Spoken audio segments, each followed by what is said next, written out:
महेश जी जब इस शहर आए अक्सर उदास रहते थे। परिवार बाद में आया क्योंकि बच्चों की पढ़ाई का शस्त्र पूरा करना था। बैंक की नौकरी होने से उनका जल्दी जल्दी ट्रांसफर होता था।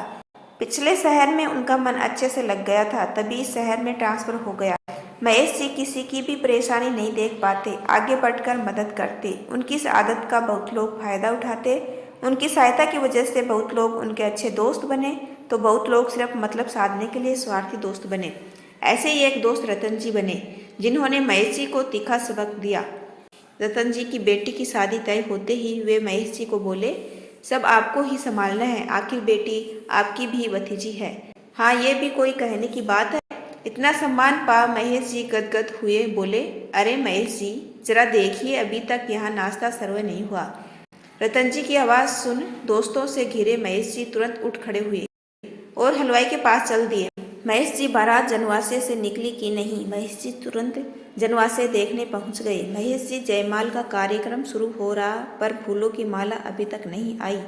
रतन जी की बात सुन नाश्ता कर रहे महेश जी ने बिना खाए तुरंत प्लेट रख दी। सजावट करने वाले के पास फूलों की माला लाने चले गए।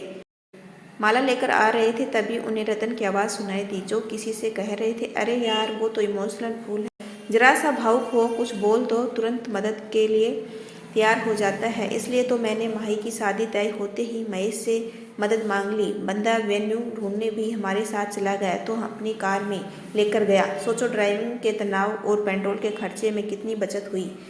यही नहीं, रोज़ शाम 2 महीने तक शादी की हर छोटी बड़ी तैयारी में लगा रहा। मैं शॉपिंग कर रहा था और महेश हलवाई सजावट वाले के संग माथा पच्ची कर रहा था। अब मैं तो आराम से घूम रहा, मेहमानों का स्वागत कर रहा हूँ और कामों की देखरेख महेश कर रहा है ना। अक्लबंदी का काम सबके सामने महेश की थोड़ी तारीफ कर देता हूँ तो बंदा खुश हो जाता है। मुझे काम वाले इंसान की ज़रूरत, उसे तारीफ की तो सौदा बुरा नहीं है। रतन के इतना कहते ही दोनों की सम्मिलित हंसी गूंज उठी। तभी रतन जी की निगाह भूत बने महेश पर पड़ी। रतन जी घबरा गए, कहीं हमारी बात महेश ने सुन तो नहीं ली।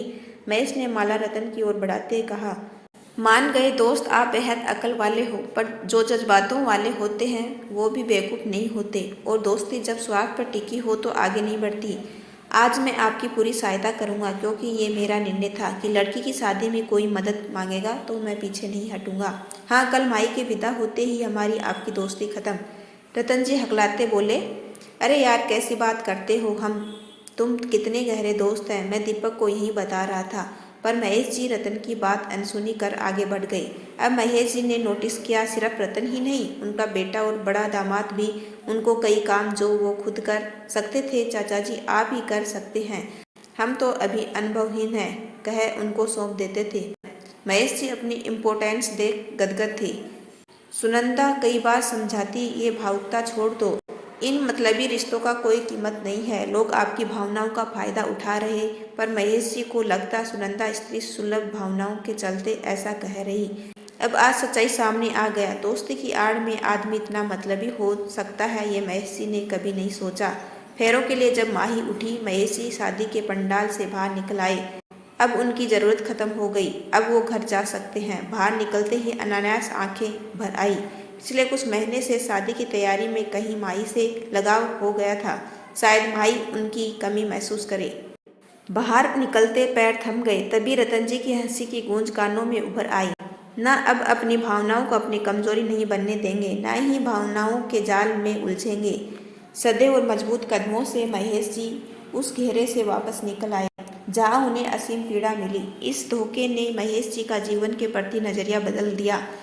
मदद मांगने पर मदद करते हैं, पर उतना ही जितनी उनकी सहूलियत हो।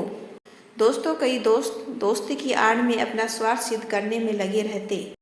ऐसे मतलबी लोगों जो स्वार्थ की वजह से रिश्ते बनाते हैं, हमें बचना चाहिए। जो हमारी सद्भावनाओं से अपना मतलब सिद्ध करते हैं।